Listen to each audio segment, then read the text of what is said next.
बात हम कर रहे थे अध्याय 3 परमाणु संरचना से। हमने भौतिक कणों की बात की बच्चों, इलेक्ट्रॉन और प्रोटॉन। अब जब परमाणु में इन दो कणों के बारे में हमें पता चला तो उसके बाद वैज्ञानिक बच्चों ये सोचने में लग गए कि आखिर हमारा परमाणु किस तरह होगा, उसकी संरचना किस प्रकार होगी, ये परमाणु और इलेक्ट्रॉन आखिर किस प्रकार व्यवस्थित होंगे। तो सबसे पहले बच्चों वैज्ञानिक आए थॉमसन और उन्होंने अपना एक परमाणु प्रतिरूप हमारे समक्ष प्रस्तुत किया सन 1898 में। कब दिया? सन 1898 में। अब उनका जो परमाणु प्रतिरूप था बच्चों, उसे एक अलग नाम से भी जाना जाता है, उसे प्लम पुडिंग मॉडल भी कहा जाता है। थॉमसन का प्लम पुडिंग मॉडल। अब उन्होंने किस प्रकार का मॉडल दिया, जरा हम ये समझने का प्रयास करें। सबसे पहले तो कब दिया बच्चों? 1898 में दिया। अब उन्होंने जिस प्रकार का मॉडल हमारे सामने प्रस्तुत किया उसके हिसाब से बच्चों उन्होंने परमाणु को क्या माना? एक धनावेशित गोला। क्या माना? ये पूरा का पूरा परमाणु धन आवेशित गोला है, जिसकी त्रिज्या कितनी थी बच्चों? 10 की पावर -10 मीटर। साथ ही साथ अब उन्होंने ये बात की कि जो हमारे प्रोटॉन थे वो तो धनावेश के रूप में पूरे परमाणु में फैले हुए हैं। अब इलेक्ट्रॉन कहाँ और किस प्रकार व्यवस्थित होंगे, इसके बारे में उन्होंने क्या कहा? उन्होंने कहा कि ये इलेक्ट्रॉन इस प्रकार पूरे परमाणु में फैले रहते हैं। तो इस प्रकार का बच्चों परमाणु का प्रतिरूप प्रस्तुत किया हमारे वैज्ञानिक थॉमसन ने। दोबारा से देखिए, परमाणु जो है वो 10 की पावर -10 मीटर त्रिज्या का एक धनावेशित गोला है और उस गोले में ये हमारे ऋणावेशित इलेक्ट्रॉन, ये क्या है बच्चों? इलेक्ट्रॉन। ये जो हमारे ऋणावेशित इलेक्ट्रॉन है वो पूरे गोले में फैले रहते हैं। अब बात जब ये आई कि इस प्रकार की जो व्यवस्था है, उन्हें क्या लगा कि विदेशों में बच्चों एक डिश होती है प्लम पुडिंग। कौन सी डिश होती है? Plum pudding. इसमें उन्होंने इस पूरे धनावेशित गोले की तुलना बच्चों किससे की? पुडिंग से की। वो डिश क्या है? वो मिठाई क्या है? पुडिंग है। तो पूरा गोला किसकी भांति है? पुडिंग की भांति है। और इसमें बच्चों इलेक्ट्रॉन उन्होंने उसी प्रकार से उपस्थित बताए जिस प्रकार उस पुडिंग में क्या लगे रहते हैं? मेवे। यानी क्या लगा रहता है बच्चों? प्लम लगा रहता है। उसमें रहता है बच्चों प्लम लगा रहता है। उसमें ये पूरा तो उन्होंने किसकी तरह माना? पुडिंग की तरह। और इस पुडिंग में ये जो हम इलेक्ट्रॉन दर्शा रहे हैं वो क्या है बच्चों? प्लम है। इसीलिए इनका परमाणु प्रतिरूप प्लम पुडिंग मॉडल के नाम से भी जाना जाता है। अब रही बात इसकी कि भारत में क्या इसकी तुलना हम किसी से कर सकते हैं? बिल्कुल कर सकते हैं बच्चों। इस प्रतिरूप की तुलना तरबूज से की गई। जो पूरा का पूरा तरबूज है आपका, वो तो क्या है? धनावेशित गोला। और उस तरबूज में जो काले काले बीज होते हैं बच्चों, उसको किसके बराबर माना गया? इलेक्ट्रॉन्स के बराबर माना गया। कि जैसे हमारे तरबूज में ये बीज काले काले बीज धसे रहते हैं, उसी प्रकार परमाणु में भी बच्चों ये इलेक्ट्रॉन जो है वो धसे हुए रहते हैं। इसी प्रकार आप एक और उदाहरण ले सकते हैं, बूंदी के लड्डू। बूंदी जो पूरा का पूरा लड्डू है बच्चों, वो तो क्या है? आपका परमाणु का गोला। और उस बूंदी के लड्डू में जो काले काले मोटे इलायची के दाने यदि लगे हुए हैं तो वो किसको प्रदर्शित कर रहे हैं बच्चों? इलेक्ट्रॉन को प्रदर्शित कर रहे हैं। तो कुछ इस प्रकार का मॉडल प्रस्तुत किया किसने बच्चों? थॉमसन वैज्ञानिक ने। जरा हम शॉर्ट में इसके कुछ पॉइंट नोट कर लें। सबसे पहली बात इन्होंने क्या बताई बच्चों? परमाणु 10 की पावर -10 मीटर त्रिज्या का एक क्या है? धन आवेशित गोला है।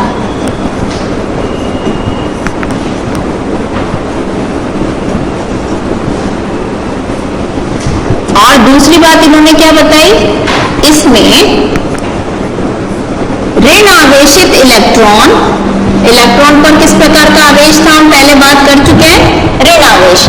इसमें ऋण आवेशित इलेक्ट्रॉन धंसे रहते हैं।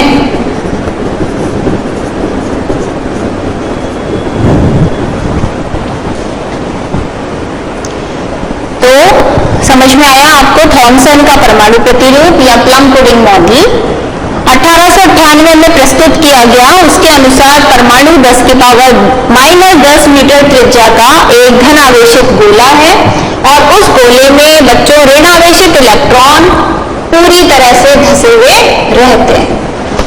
अब कुछ समय तक तो बच्चों उनका ये मॉडल जो है वो जाना गया, माना गया, लेकिन 1911 में बच्चों जब एक अलग वैज्ञानिक आए, दूसरे वैज्ञानिक आए रदरफोर्ड, जब उन्होंने अपना एक प्रयोग किया, उस प्रयोग की व्याख्या ये मॉडल अपने हिसाब से नहीं कर पाया।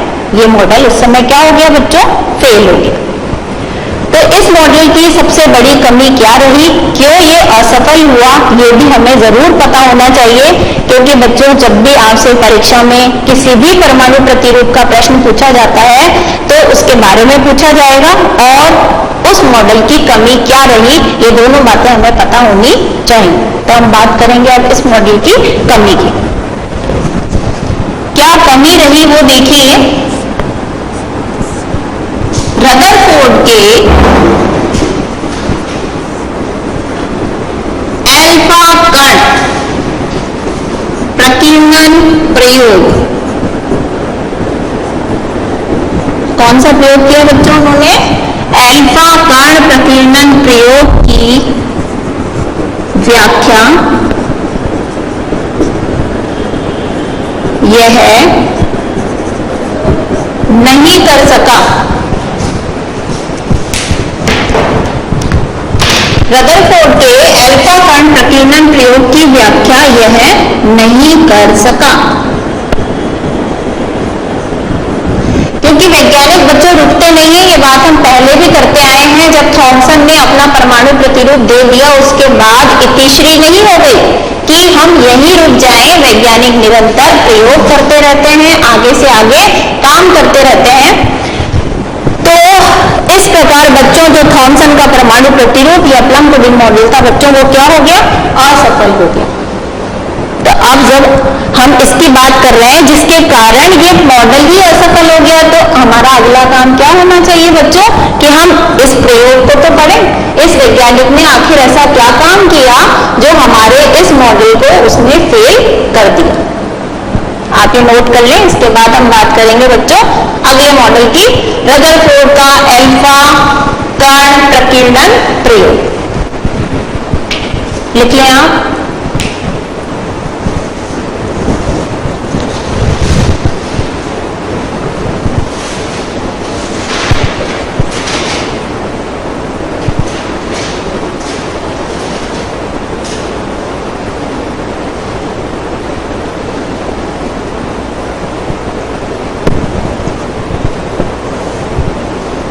इन दिनों कुछ बच्चों की शिकायतें मिल रही हैं कि हमारे यहाँ सैटेलाइट ढंग से काम नहीं कर रहा है, क्योंकि बच्चों थोड़ा सा बारिश का मौसम है, लिखना उनका रह जाता है। इसलिए आप थोड़ी कोशिश करें कि अपनी लिखने की स्पीड भी थोड़ी सी तेज हो बच्चों, ताकि अपन फटाफट नोट कर पाए।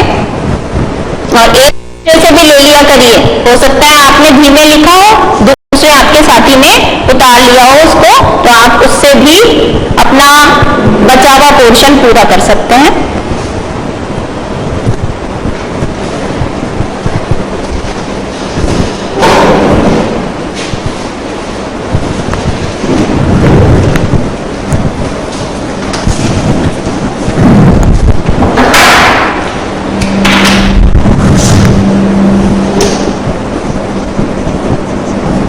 आगे जो लेंगे बच्चों हम रदरफोर्ड का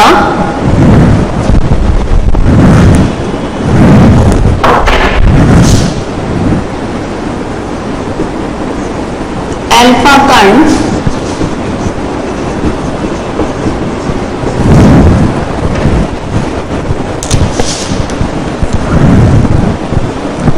प्रकीर्णन प्रयोग।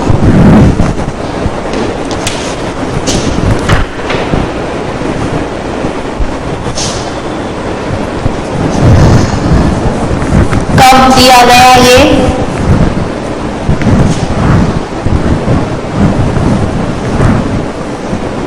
सन 1911 में सामने आया बच्चों, सन 1911 में प्रस्तुत। चलिए, अब उन्होंने क्या प्रयोग किया बच्चों? अल्फा कण प्रकीर्णन प्रयोग। इसमें आप अल्फा कण को समझ लें पहले। अल्फा कण क्या है? अल्फा कण बच्चों हीलियम परमाणु का नाभिक। अब हीलियम क्या है बच्चों? जैसे हाइड्रोजन H से होता है, ऐसे ही हीलियम के आगे H के आगे छोटा ही लगा देते हैं, तो वो क्या बन जाता है बच्चों? हीलियम का परमाणु। इसी अध्याय में हम आगे अध्ययन करेंगे इन तत्वों के प्रतीकों का। तो आप अभी ये ध्यान रख लें कि अल्फा कण क्या है बच्चों? हीलियम परमाणु का नाभिक है, जिसका परमाणु क्रमांक 2 और द्रव्यमान कितना होता है बच्चों? 4। तो इन कणों की बौछार की उसने क्या प्रयोग किया, इसको समझने के लिए बच्चों हम एक स्लाइड का सहारा लेंगे।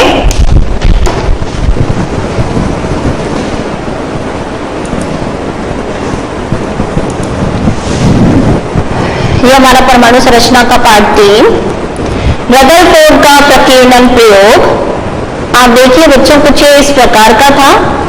आप इससे कंफ्यूज ना हो, आपकी किताब में बच्चों ये जो दिया हुआ है, ये डब्बा सा जो दिया हुआ है, ये क्या है बच्चों?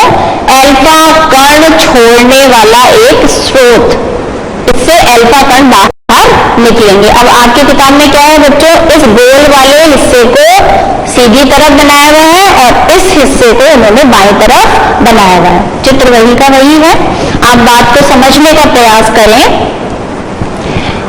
था क्या बच्चों? इसमें एक अल्फा कण छोड़ने वाला एक स्रोत ले लिया गया और यहाँ क्या था? ये अल्फा कण जो यहाँ से निकलेंगे बच्चों, लाल मोटी लाइन आपको दिखाई दे रही है, उससे निकलेंगे। अब ये टकराएंगे किससे बच्चों? एक ये पीले कलर की आपको पन्नी सी दिखाई दे रही है चित्र में, ये क्या है बच्चों? स्वर्ण यानी सोना, जिसके आभूषण बनते हैं, उस सोने की एक पतली सी पन्नी है बच्चों। उन्होंने इस अल्फा कणों की बौछार जब की तो यहां से अल्फा कण निकल के बच्चों किससे टकराए? इस पन्नी से टकराए। पन्नी से टकराने के बाद बच्चों ये अल्फा कण दूसरी तरफ निकल गए। ये हमें तीर जैसे निशान चारों तरफ दिखाई दे रहे हैं। अब ये सब कैसे संभव हुआ दिखना? कि उन्होंने इस पन्नी को किससे ढक दिया बच्चों? ये चारों तरफ आपको एक वृत्ताकार नीले रंग की रिंग सी दिखाई दे रही है। ये इन्होंने एक वृत्ताकार आवरण लगा दिया बच्चों, जिस पर जिंक सल्फाइड पदार्थ का लेप किया हुआ था। किस पदार्थ का? जिंक सल्फाइड पदार्थ का लेप था। इसका लेप करने से बच्चों क्या हुआ कि जब ये किरणें इससे निकलकर टकराई तो हमें चमक के रूप में दिखाई दी। अब आप देखिए बच्चों, जब अल्फा कण यहां से निकलकर निकले होंगे, इस पन्नी से टकराए और टकराने के बाद देखिए आप अधिकतर अल्फा कण जो हैं वो बिना विचलित हुए आगे की तरफ पहुंच गए। देखिए ये सब तीर से आगे चले गए। अब उन्होंने साथ ही साथ बच्चों क्या अनुभव किया इस प्रयोग में कि अधिकतर अल्फा कण तो सीधे ही निकल के चले गए दूसरी तरफ, लेकिन कुछ अल्फा कण बच्चों 90 डिग्री से या फिर हम ये देखें 120 डिग्री से विक्षेपित होते चले गए। लेकिन इनकी संख्या क्या थी बच्चों? कम थी। और 20,000 में से बच्चों कोई एक कण ऐसा था जो यहां से निकला, सोने की पन्नी से टकराया और वापस आगे जाने के बजाय बच्चों क्या हुआ? वापस उसी रास्ते पर लौट आया जहां से वो चला था, यानी 180 डिग्री से वापस मुड़ के बाहर आ गया। अब उन्हें बच्चों सबसे ज्यादा आश्चर्यजनक घटना यही लगी कि ऐसा क्यों हुआ कि ये जो 180 डिग्री से मुड़ करके कण आ गया। और उनको इतना आश्चर्य वैसा ही लगा बच्चों जैसा कि ऐसा हो कि एक 20 इंच मोटा गोला, तोप का गोला निकले और किससे टकराए बच्चों? एक कागज से टकराए और उसके बाद वो उसी व्यक्ति पर आकर प्रहार करे जहां से गोला छोड़ा गया था। तो वापस हम अपनी क्लास में लौटेंगे बच्चों। अब उन्हें इस घटना से, प्रयोग तो क्या था ये आपको समझ में आया?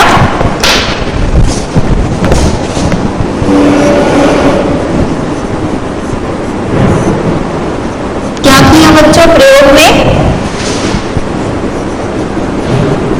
अल्फा कणों की बौछार स्वर्ण की पतली पन्नी पर की। अल्फा कण क्या थे वो अपन पहले ही बात कर चुके बच्चों, हीलियम परमाणु का नाभिक। तो इन अल्फा कणों की बौछार स्वर्ण की पतली पन्नी पर उन्होंने की और जो उन्हें प्रेक्षण प्राप्त हुए बच्चों, प्रेक्षण क्या थे? प्रेक्षण यानी कोई काम करते समय हमें जो चीज नजर आती है, जो बातें हमें दिखाई देती हैं बच्चों, उसे हम क्या कहते हैं? प्रेक्षण कहते हैं। सबसे पहली बात जो उन्हें दिखाई दी वो क्या थी बच्चों? अधिकांश अल्फा कण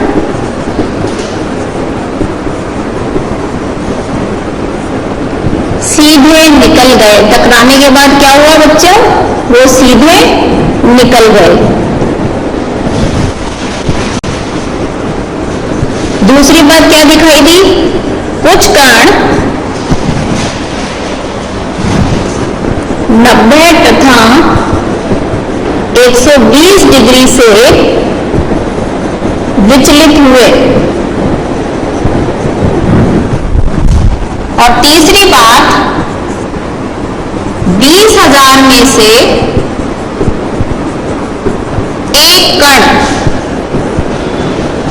180 डिग्री से वापस